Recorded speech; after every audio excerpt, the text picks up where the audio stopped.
Welcome back, everyone. This is the last lecture of the course, so please do not forget to complete and submit all your assignments and quizzes. These are important because they need to be submitted and marked in order for you to get your end of the course certificate. You may also still submit any comments or questions regarding the course that you may have at any time to me. It's been a pleasure being your mentor. Thank you. Before we begin with this week's topic, let's get a quick recap. So, last week and the week before, we discussed physical or sociocultural location and how this results in the self-conscious expression of who the individual is as well as what or who they identify with. This has to do with Natal's concept of stylization, which we also still discussed a little bit in this lecture. Streetwear can be perceived as misfits' way of claiming identity and communicating who they are or who they would like to be. Through stylization, a concept by Natal, identity can be established as individuals from a certain area may wear certain garments similarly or be interested in specific brands or trends, whereas due to their physical or social location. So, as we discussed, your environment and which can be physical, social, cultural, your location and the spaces that you occupy obviously will influence who you are or who you would like to be, and thus influencing how you dress. Various garments being paired together for individuals' daily outfits are aimed at showing their individuality, therefore also known as their identity. Individuality is an extension of the individual's group identity, thus a collective identity. As mentioned before, we cannot forget that individuality, individual identity, and collective identity do relate in somehow. Belonging to society is a constant battle of wanting to belong versus wanting to be yourself. Furthermore, the clothing allows individuals the opportunity to express both. The stylization of oneself can result in belonging, which can result in collective identity as well as the creation of own identity. This highlights what I said earlier about identity, your own identity as well as collective identity being interrelated. Accessibility is a key in establishment of collective identity. Collective identity is an extension of individual identity, which we did discuss. There is a contrast in Western African fashion, which impacts how both are seen as material culture. This also includes how they are valued and the rate at which the influence of both material cultures can spread. One of our topics for today is fashion as a performative act. Fashion can be associated with notions of freedom and unruliness, and this can be seen with the group of individuals that call themselves misfits, as we have discussed in earlier lectures. These are people that feel as though they do not belong. Therefore, this fashion space can be viewed as a space where expression has no limits for these individuals. However, do keep in mind that with the case study that we did, we could see that suburban youth had some limits in terms of their freedom and the freedom of expression, whereas rural youths had less limits to their expression and therefore used ways such as streetwear to break down those borders and to express themselves. Memela states in her thesis that subcultural style is a documentation of class struggle against hegemonic classes in society. This is something that we could definitely have seen in the case study before, and this is evident because according to a certain class that you belong to or that we subconsciously categorize you under, you will dress a certain way, and therefore this will show your class in society. And as mentioned before, streetwear can be a performative act of rebellion against the hegemonic structure, which can also include the classes in society. Remember, because the classes in society are a part of the structure of economic relations, as well as dress codes of conduct in suburban middle class, which tend to be hegemonic. So streetwear can be a way to then break down those limitations that you may have and to instead build up who you are and build up your identity and how you would like to be seen. Therefore, it is an act of rebellion, and this is done through clothing and how you would like to be perceived through what you wear and how you put these garments together, and through possibly indulging in streetwear rather than if you are, let's say, upper class in more formal wear.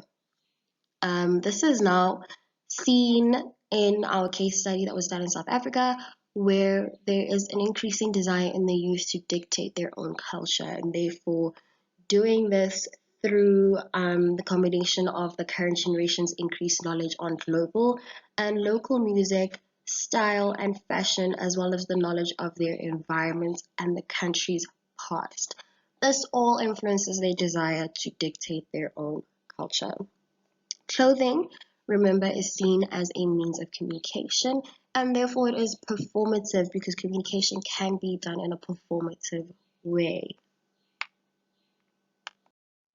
Through fashion being seen as a performative, the clothing is used and is perceived as a text, a social artifact, a symbol, as well as a narrative.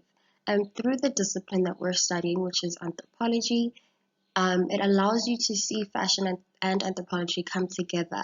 This is also if you're doing social anthropology and through ethnographic research, they will come together and you will see how using clothing as a social artifact through usage of objects is associated with childhood or environment, past or present.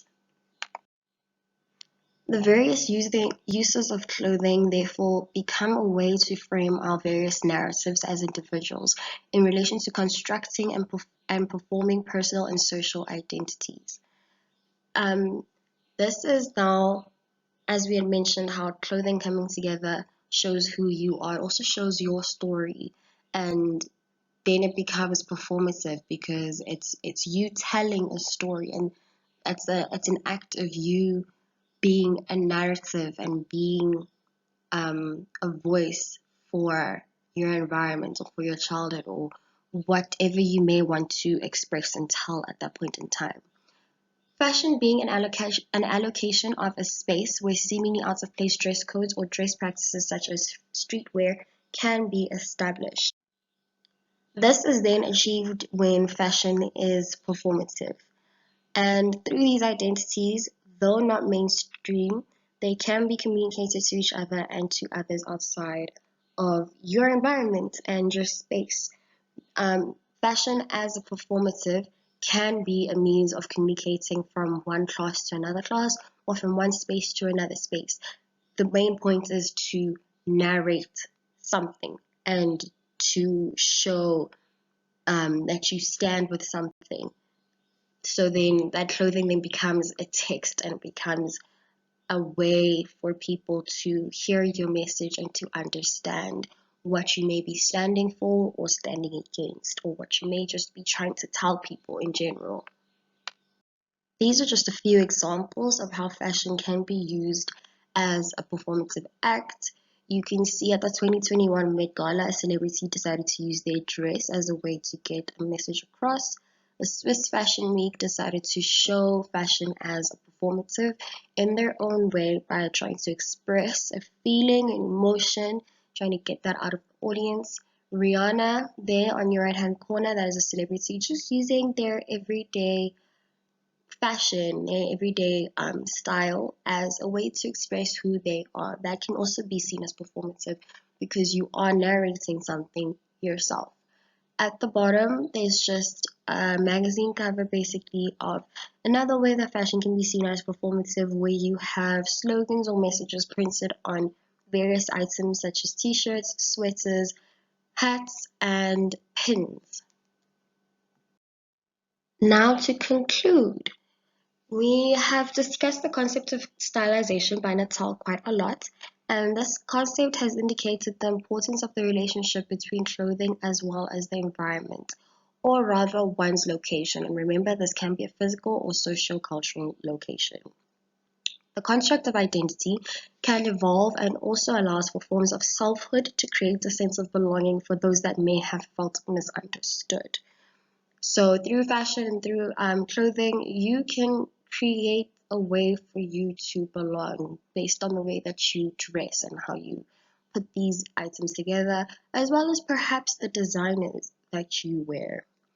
Fashion choices made by both designers as well as their consumers reflect both their desire to belong and to express their individuality and their uniqueness, as well as the desire to belong to a group or shared identity.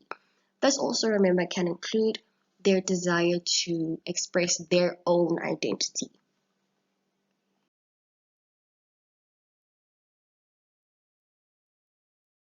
Now that we've completed all six of our lectures and we've come to the end of the course, what have we learned about fashion as material culture?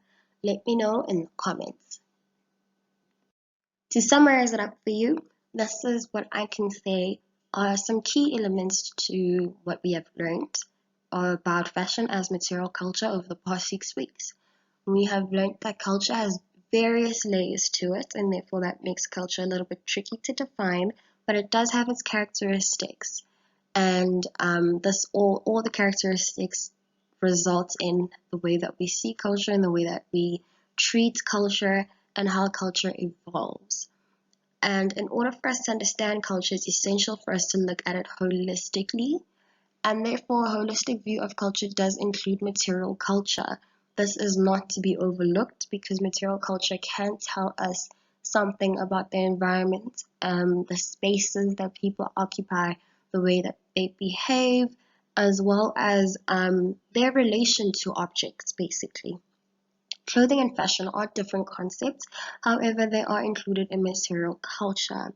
And through clothing, we are able to analyze identity, belonging, expression, and performance of cultures. Thank you so much for attending the past 6 weeks with me. And this is now the end of our lecture. Below is the reference list, and all additional materials are still up for you to read in your spare time if ever you want to further your knowledge on this topic. See you next time.